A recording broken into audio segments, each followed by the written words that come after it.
Because getting paid 24 times in a year, getting paid 24 times in 365 days should be slavery. Slavery. Every day is payday. I don't care if it's Monday, Tuesday, Wednesday, Thursday, Friday. Every day is payday. You need them to see it in order for it to happen. All you need is a set of your own eyes that do. Knowing how to do something right isn't enough. The greats are great because they forgot how to ever do it wrong. Before sickness can get your body, it must first get your mind. The doors that haven't opened in your life are value locked doors. Meaning the doors of opportunity that you have waited for so long to open will not open until you first embrace your self-worth and see your true value. Deep conversation rooted in truth is the alchemic fire that bonds the elements of two souls together. The mind of sheep are the feet that walk them straight into the wolf's mouth. Don't let the thought of tomorrow steal the treasure of your today. Stay present and bathe in the river of her joy. Unconditional love is the truth that penetrates all lies. There are no walls that untainted love cannot scale. And so, what are the thoughts that we have to avoid? Well, I think number one, thinking from the past instead of thinking from the future. What does that even mean? Most people take their past experiences, they project it on the screen of their future, they recreate the past and think they're living in the present. But what they're really doing is living Groundhog Day. Most people are living their yesterday today, they're living their last week this week, they're living their last month this month, they're living their last year this year, they're living their last decade this decade, and their life isn't getting better, which goes against the very first thing that God ever said to a human being when he spoke to man. He said, be fruitful and multiply, replenish the earth, subdue it, and have dominion. Well, when he said be fruitful, a fruit is a living organism whose seed is in itself. The ability of a fruit to reproduce is inside the fruit. So when God said to man, be fruitful, he wasn't just talking about having children. He was talking about, I put an aspect of my creativity inside of you. Now, what's really interesting is he put a different aspect of his creativity inside of all of us. Like, some of y'all can sing better than me. Probably not many of you, but some, no, I'm just kidding. Some of y'all can sing better than me. Some of y'all can write better than me.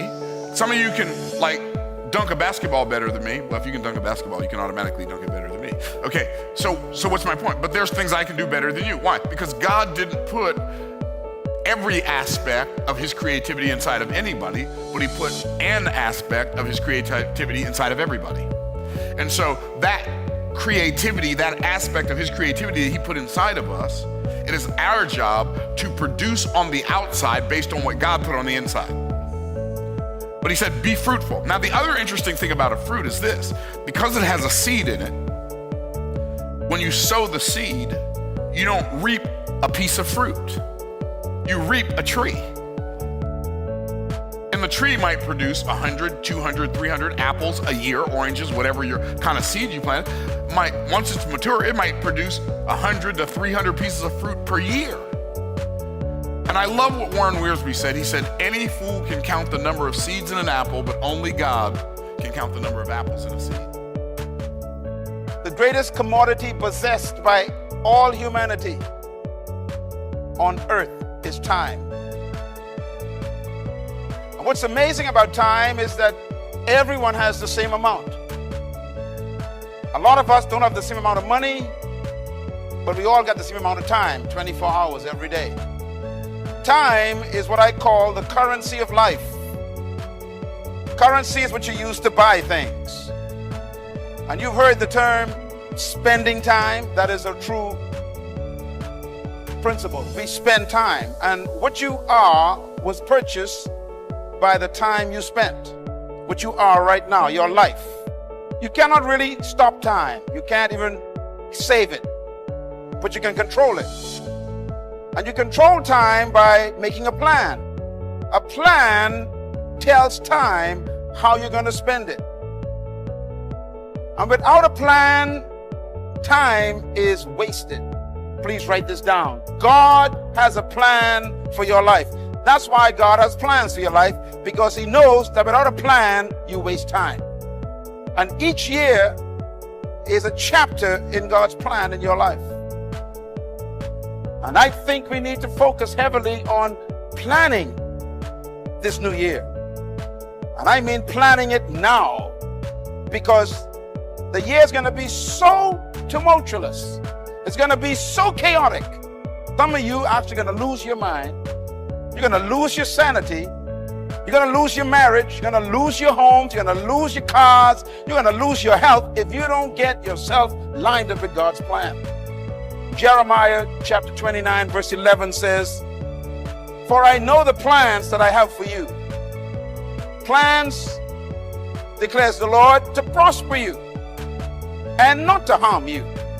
Plans to give you hope and a future." And God says, if you follow my plan, I'll set you free from the captivity. I will deliver you from the bondage. So what do you do when everything you trusted in collapses in a storm? How do you prepare for a sudden change in your life? And how do you recover when life hits you on the blind side? And some of you know what that feels like. What do you do after a lifetime of hard work and dedication and commitment and loyalty?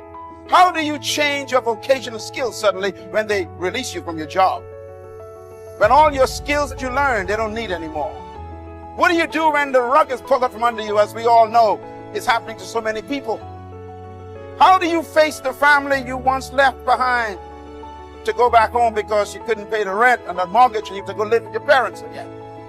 But what I like about life is God says that as long as the earth endures, there'll be seed time and harvest and cold and heat and summer and winter, and there'll be day and night, and these will never cease. God says as long as the earth remains, there will be seed time and harvest time. There will be some dark nights, but there will be days coming afterward. There will be winter, it'll be cold, but I promise you, he says, there will be summer. If you broke now, I guarantee you can't be broke forever. If you're sick right now, that's a season of sickness. Use your faith and say, God, I'm going to make it through this season. On the other side of this sickness is good health and good, strong body. Think big.